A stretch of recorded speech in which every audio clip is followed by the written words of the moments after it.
Hello my dear students, welcome in my YouTube channel Sumitra the way of success. मैं Gautam sir आप सभी के लिए फिर से अगले क्लास में और आगे की क्लास की ओर हम बढ़ते हुए, और पिछले क्लास में मैंने डिस्कस करी थी इंट्रोगेटिव सेंटेंस के बारे में, जिसमें आप लोगों को मैंने बताया था कि इंट्रोगेटिव सेंटेंस होता क्या है और कितने प्रकार के होते हैं, डिटेक्ट कैसे करते हैं कि कौन सा इंट्रोगेटिव सेंटेंस के पहले हम ऑक्सिलरी वर्ब से शुरू करेंगे उस सेंटेंस का, और कौन से सेंटेंस को हम WH वर्ड से शुरू करेंगे। इसके भी बारे में मैंने पिछले क्लास में, जिसका आपको प्लेलिस्ट में सारे वीडियोज का लिंक आपको मिल जाएगा, और ना कंटिन्यूअसली उसको पढ़ते जाना है।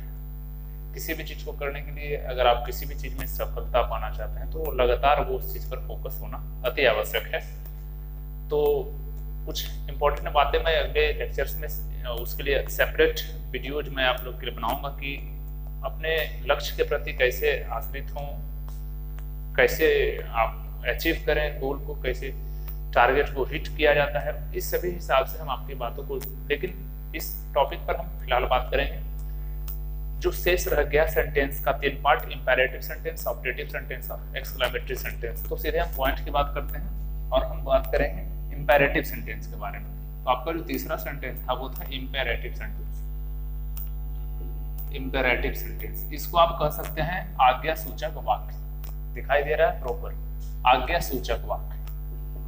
आज्ञा सूचक, आप किसी भी व्यक्ति को, आप सिंपल वे में, मैं इसका कोई एग्जाम में नहीं पूछता है कि आपको इस हिसाब से, ये जो बेसिक नॉलेज है ग्रामर का वो मैं आप लोगों को देना चाह रहा हूँ, और खास करके जो जूनियर स्टूडेंट है वो इस पर ज्यादा फोकस करें, क्योंकि उनके एग्जाम में, मैट्रिक और इंटर के एग्जाम में कुछ प्रश्न जो है आ जाते हैं कि ये सेंटेंस जो है किस सेंटेंस का पार्ट है। आई मीन 5 सेंटेंस मैंने बताया कि there are 5 kinds of sentence: assertive sentence, interrogative sentence, imperative sentence, objective sentence and 5 आपका जो है वो एक्सक्लेमेटरी सेंटेंस। तो मैंने आप लोगों से असर्टिव सेंटेंस के बारे में बात कर लिया, दूसरा इंट्रोगेटिव के बारे में बात कर लिया, और आज मैं आपसे इंपेरेटिव के बारे में बात करेंगे। तो आज्ञा सूचक सेंटेंस का मतलब सही लग रहा है, इसका नाम जो हिंदी का नाम है वो आज्ञा सूचक, यानी जब आप किसी को आज्ञा दे रहे हैं, किसी चीज के लिए आप किसी को कह रहे हैं, जैसे दरवाजा बंद कर दो, please bring me a glass of water, please shut the door.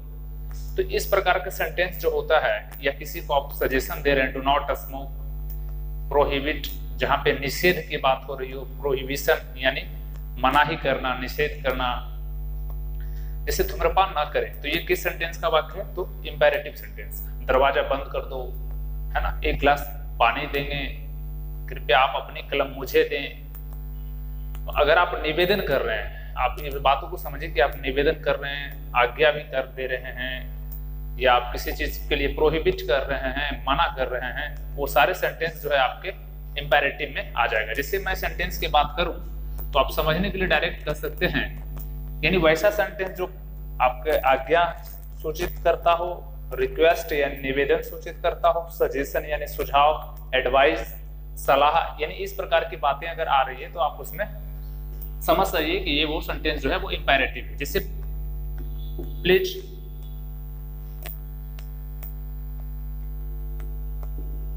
Bring me a glass of water, a glass of, नहीं दिखाई दे रहा, मैं नीचे लिख दे रहा हूं, यानी उसी प्रकार से please shut the door, shut the door. ये सारे सेंटेंसेस जो है ना, do not smoke, do not smoke, तो इस प्रकार के सेंटेंसेस जो वो आते हैं आपके, वो इंपेरेटिव के आ जाते हैं। और ये भी आपको ध्यान देना है, डू नॉट हमें कहना है ना, डोंट स्मोक हम नहीं बोलेंगे, वो ग्रामेटिकली एरर हो जाएगा और गलत हो जाएगा। तो डू नॉट स्मोक हम ये नहीं बोलेंगे, बल्कि ये बोलेंगे। ऐसा नहीं कि ये गलत है, डोंट क्यों गलत है, तो मैं बता दूं आपको यहाँ पर, इसमें एक लॉजिक है, आप इसको देख रहे हैं, डोंट स्मोक। चलिए डू नॉट और डोंट की बात मैं आपसे कर लेता हूँ, ऊपर दिखाई दे रहा है। डू नॉट और डोंट में क्या अंतर है, मैं थोड़ा सा इस बात पर आप लोगों को डिस्कस करके बता दूं। तो डोंट जो होता है वो टेम्पररी होता है, राइट। डोंट जो है वो टेम्पररी यूज होता है, टेम्पररी। लेकिन डू नॉट जो है वो परमानेंट किसी भी चीज को करना है तो उसके लिए यूज करते हैं हम लोग। परमानेंट अगर बोलना होता है तो। यानी कि अगर मैंने बोला कि डू नॉट स्मोक, इसका मतलब है कि आप धूम्रपान ना करें। ऐसा नहीं कि अगर आप मेरे क्लास में बैठे हैं, आप खैनी खा रहे हैं, सिगरेट पी रहे हैं, तो मैंने कुछ देर के लिए आपको मना कर दिया कि डू नॉट स्मोक, यानी डोंट स्मोक। तो डोंट स्मोक का मतलब टेम्पोररी, यानी अभी ना करें, बाहर जाके खूब पिए, ऐसा नहीं। डोंट और डू नॉट में मैं आपको अंतर बता दूं, थोड़ा सा टॉपिक से हटकर मैं बात करूं, और ये जनरली आपको कॉन्सेप्ट को क्लियर करने के लिए मैं बात बता रहा हूं आपको। डू नॉट और डोंट में अंतर क्या होता है? तो डू नॉट जो है वो परमानेंट किसी चीज को आप प्रोहिबिट कर रहे हैं, तो आप डू नॉट का यूज करेंगे तो ज्यादा बेटर होगा। और डोंट में जैसे डोंट मेक अ नॉइज चलेगा, अगर आप क्लास चल रही है और उस वक्त आप दो लोग गप कर रहे हैं तो डिस्टर्बेंस होता है, इसलिए मैंने मना करी कि आप हल्ला ना करें, तो डोंट स्मोक चलेगा, sorry don't make a noise. लेकिन अगर आप क्लास में भी आप स्मोकिंग कर रहे हैं तो smoking is injurious to health, ये आपको पता है कि धूम्रपान स्वास्थ्य के लिए हानिकारक होता है। तो अगर आप घर से कहीं भी हो धूम्रपान ना करना चाहिए, सजेशन यही दिया जाता है कि कहीं भी हो धूम्रपान ना करें, ये आपके स्वास्थ्य के लिए हानिकारक है। तो वो परमानेंट हम आपको कर रहे हैं छोड़ने के लिए कि डू नॉट स्मोक, तो डू नॉट परमानेंटली किसी चीज को आप प्रोहिबिट कर रहे हैं तो यूज करेंगे तो ज्यादा बढ़िया होगा। तो कॉन्सेप्ट आप समझ रहे होंगे आई होप।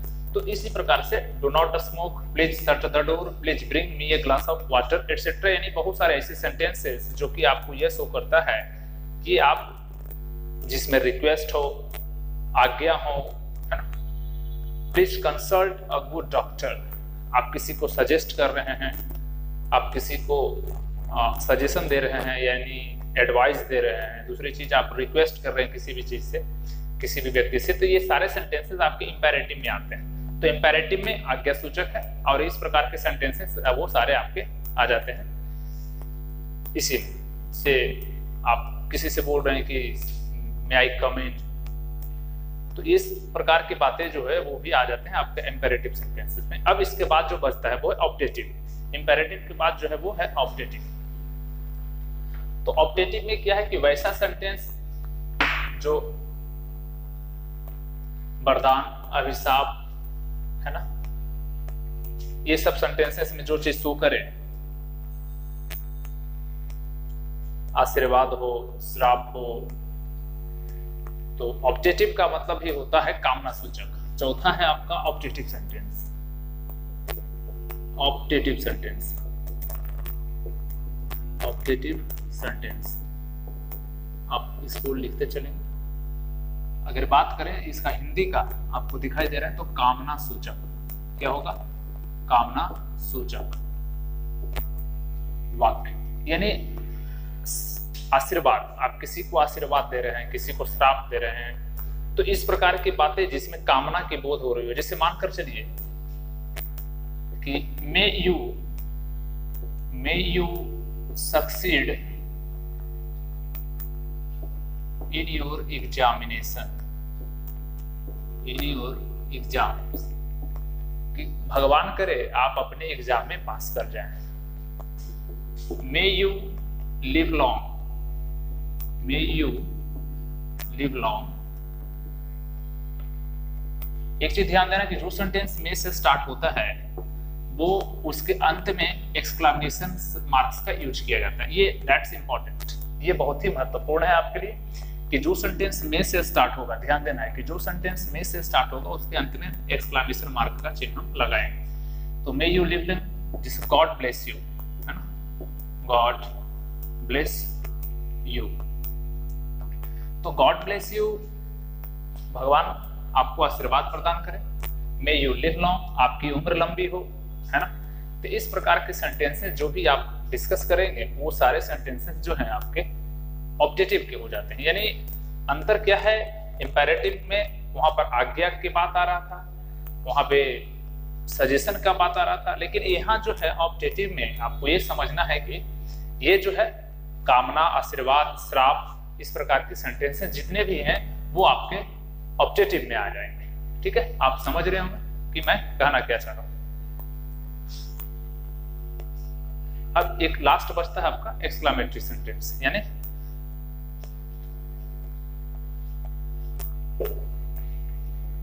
ये सब बेसिक है जिसको आपको धीरे धीरे थोड़ा थोड़ा समझना है और जानना नहीं। जैसे ही मैं इसके बाद अपना कोर्स स्टार्ट करूंगा उसको आप एंजॉय करेंगे और अच्छे तरीके से मैं इसके बाद आर्टिकल का क्लास जो है आप लोगों के बीच लेकर आऊंगा। और पांचवा है आपका exclamatory sentence. Exclamatory sentence, exclamatory sentence, ठीक है। एक्सक्लामेटरी सेंटेंस है ना, एक्सक्लामेटरी सेंटेंस यानी विस्मय सूचक। इसकी हिंदी की बात करें तो विस्मय सूचक, इसका हिंदी से ही पता चल रहा है कि विस्मय होना चाहिए। क्या होना चाहिए? विस्मय होना चाहिए, यानी सडन फीलिंग ऑफ माइंड। अगर इसकी बात करें तो सडन फीलिंग ऑफ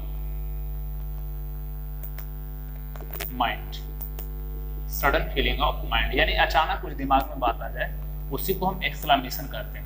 आपने किसी एक अच्छे भवन को बना हुआ देखा तो आपके दिमाग में एक बात आई, अरे क्या सुंदर घर है, क्या दृश्य है ना। आप कश्मीर गए घूमने के लिए, आपको अचानक मन में कुछ अच्छा चीज देख करके खुशी उत्पन्न हो, सडन फीलिंग ऑफ माइंड यानी दिमाग में कुछ अचानक कोई चीज आए तो हम उस चीज को क्या कहेंगे? Sudden feeling of mind. यानी अचानक मन में कुछ उत्तेजना हो, जैसे आप किसी मैच को जीतते हैं या इंडिया पाकिस्तान के मैच हो रहा है और आप इंडिया जीत गया तो है ना, हम लोग खुशी से एक एक्साइटेड हो जाते हैं। तो वो एक्साइटमेंट वाला पल जो है वो एक्सक्लामेशन होता है।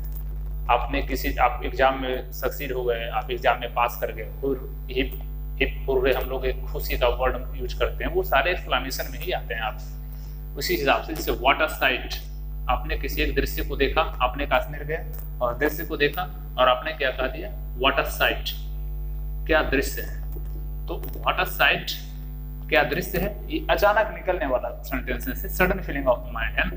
जैसे आपने कोई बहुत अच्छा घर को देखा, एक बहुत बड़ा बिल्डिंग को देखा और आपने कहा व्हाट अ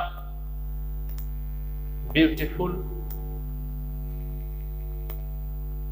या व्हाट ए ग्रैंड बिल्डिंग है ना, व्हाट ए ग्रैंड बिल्डिंग दिखाई दे रहा है, what A grand building,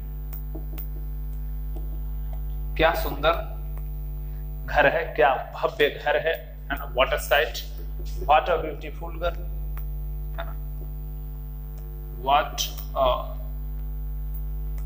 beautiful घर। तो ये सारे सेंटेंसेस जो हैं, अल्लाह, ओ माय गॉड, अचानक जो दिमाग से बातें, किसी चीज की उत्तेजना या सडन फीलिंग ऑफ माइंड जब फील हो तो वो सारे सेंटेंसेस आपका एक्सक्लामेशन शो करता है। तो आई होप आप समझ पा रहे होंगे और जो जो मेन पॉइंट है आप इसको नोट डाउन भी कर सकते हैं और इसको आप बेसिक तरीके से समझिएगा। तो आपको मैंने 5 सेंटेंस के बारे में ज्यादा ना संक्षेप में और ना ज्यादा लॉन्ग टर्म में मैंने आपको मिडिल वे में आपको समझाने का प्रयास किया। आई होप आप समझ गए होंगे इसको। अब इसके बाद वाली सिचुएशन जो क्लास आएगी हमारे, वो आर्टिकल से शुरू होगी और मैं बेसिक तरीका से आपको आर्टिकल जो है मैं आपको टीच करूंगा। सो आपसे बस यही निवेदन है कि अगर आप चाहते हैं, मैं अंततः यही कहना चाहूंगा, यदि आप चाहते हैं कि मैं क्लास रोज लूं, मैं आपको फ्री में सारे इंग्लिश ग्रामर अगर मैं पढ़ाऊं तो आपका हमें सपोर्ट करना होगा, है ना। ज्यादा दिमाग नहीं लगाना है, बस चैनल को सब्सक्राइब कर देना है, लाइक करना है और वीडियोस को जितना ज्यादा लोगों के पास हो, क्योंकि अभी लॉकडाउन की स्थिति है, पैसे के लोग मोहताज हैं वास्तविक में। तो मैं चाहता हूं मैं नियमित आऊंगा, लेकिन हमें आपका सपोर्ट चाहिए। हमें आपका सपोर्ट ये चाहिए कि आप जितना से मैक्सिमम लोगों को आप हमारा लेक्चर शेयर करें और फीडबैक दें कि क्या कमी है, क्या मैं सुधारूं। ये सारी बातें भी आप हमको बताएंगे, तभी तो हमको समझ में आएगा कि आपको चाहिए क्या। तो अब आज के क्लास में बस इतना है और जल्दी मैं आर्टिकल क्लास आपके बीच लेकर आ रहा हूँ। सो तब तक के लिए ऑल द बेस्ट।